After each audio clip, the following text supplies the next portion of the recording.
पढ़ाई और भी मज़ेदार हो जाए जब खुद Awasthi sir पढ़ाएं।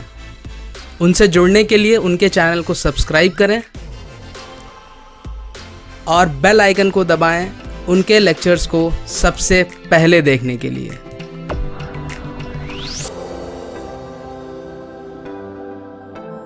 Hi everyone, welcome back to your own YouTube channel K Awasthi.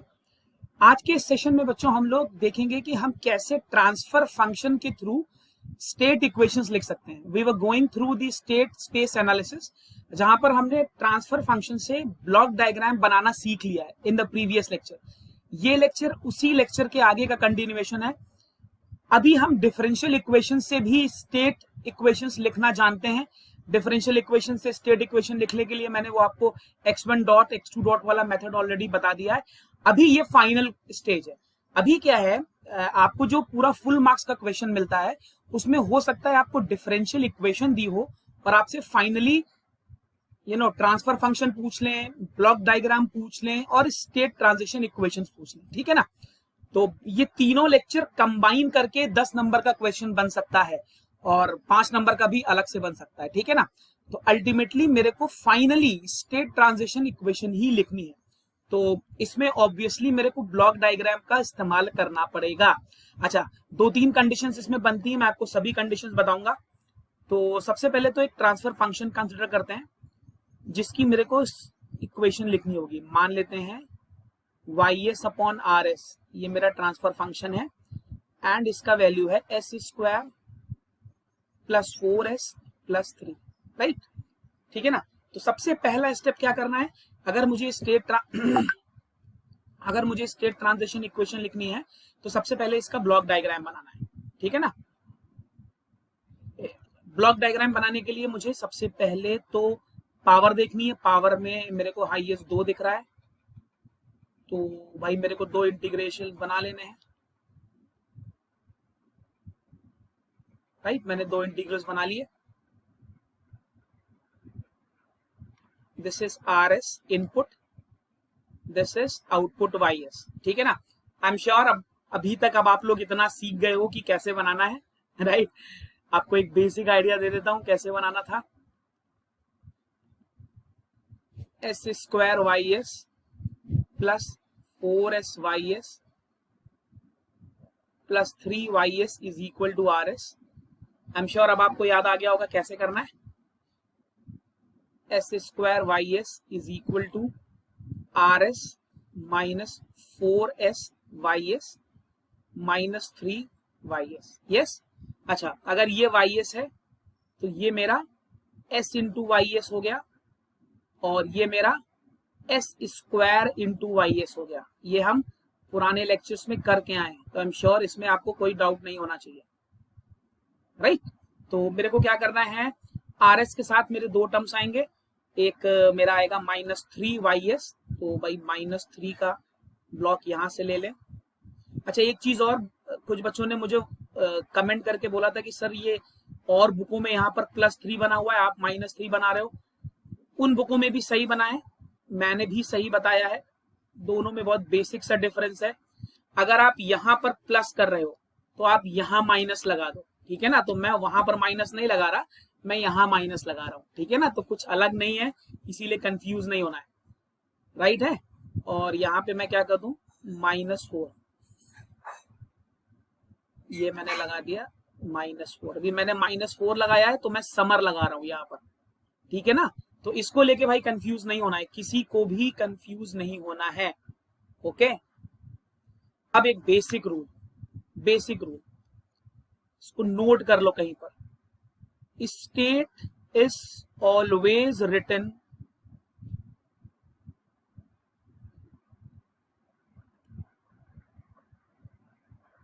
Eight the output of integrator.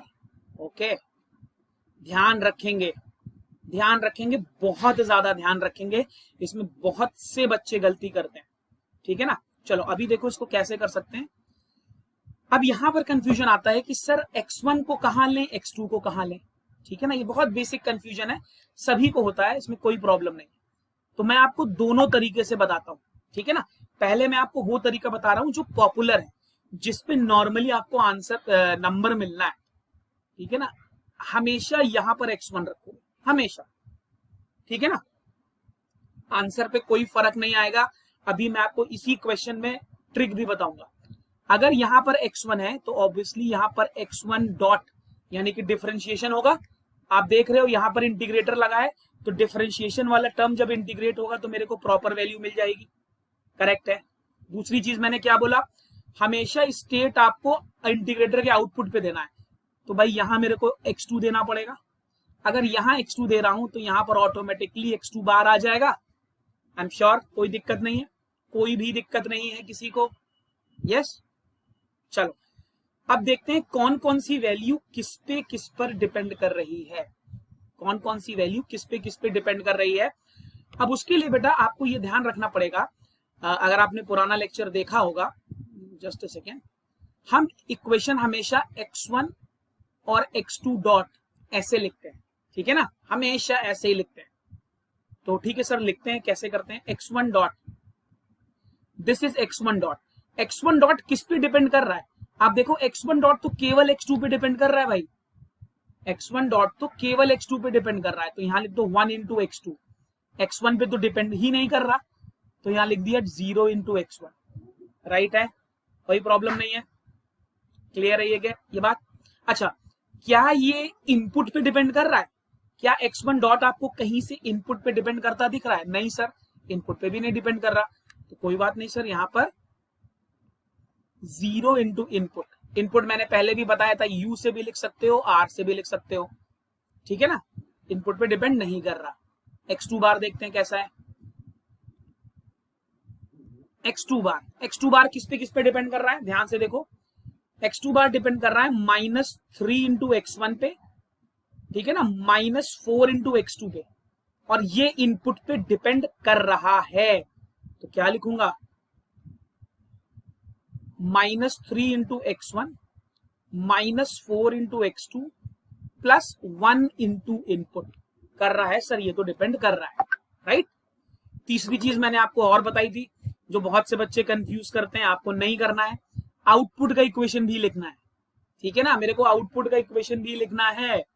तो भाई आउटपुट किस पे डिपेंड कर रहा है, सर आउटपुट तो केवल एक ही चीज पे डिपेंड कर रहा है, दैट इज x1, ठीक है ना, तो आउटपुट को भी लिख देता हूं 1 into x1 plus 0 into x2। क्या ये इनपुट पे डिपेंड कर रहा है, नहीं सर, ये इनपुट पे नहीं डिपेंड कर रहा। बन गई मेरी स्टेट ट्रांजिशन इक्वेशंस, बन गई सर। अभी फटाफट से मैट्रिक्स भी बना लेते हैं, x1 x2 लिख दिया मैंने, 0 1 0, सॉरी 0 1 -3 -4, ठीक ना, ये तो इनपुट है, इनपुट अलग बनेगा, यहां मैंने बना दिया x1 x2 प्लस इनपुट पे मेरे पास क्या है 0 1, this is my equation, yes, बन गया। आई एम श्योर समझ गए सभी लोग, राइट। अब बेसिक जो कंफ्यूजन रहता है सभी बच्चों को कि सर वो हमारे सर ने तो बताया था कि यहाँ पर x2 बनेगा, यहाँ x1 बनेगा, कोई बात नहीं, अगर आपके सर ने बताया था तो बिल्कुल ठीक बताया, कोई टेंशन नहीं। फिर से देखते हैं इसी क्वेश्चन को, अब की बार बदल देते हैं, ठीक है ना, बदलना इन सेंस जरा x1 x2 का पोजीशन बदल देता हूं। तो पहले तो ब्लॉक डायग्राम बना लूं,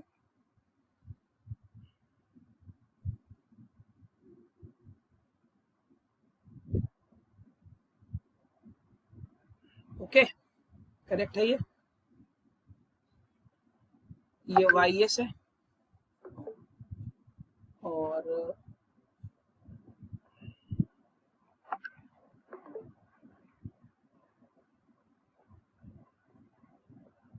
this is -4, this is -3, this is RS, this is S into YS, this is S square into YS। यही था मेरा क्वेश्चन, यही मेरा ब्लॉक डायग्राम था, एक बार देख लो। और पोजीशंस मैंने चेंज तो नहीं कर दी, नहीं की, ठीक है भाई।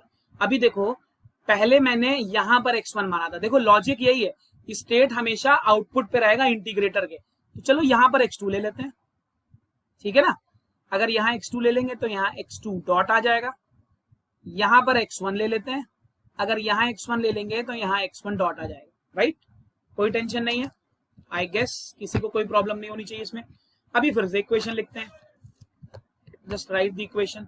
अब की बार x1 dot, what will be the value of the x1 dot, x1 dot का वैल्यू बदल जाएगा, अब की बार आ जाएगा -4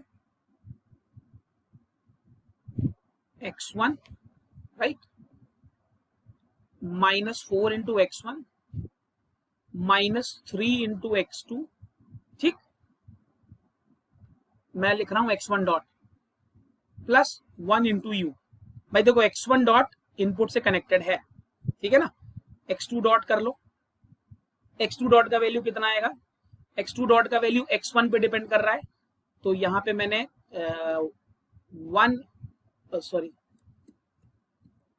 1 इंटू x1, बाकी तो किसी पे डिपेंड करने रहा है, 0 into x2 plus 0 into you.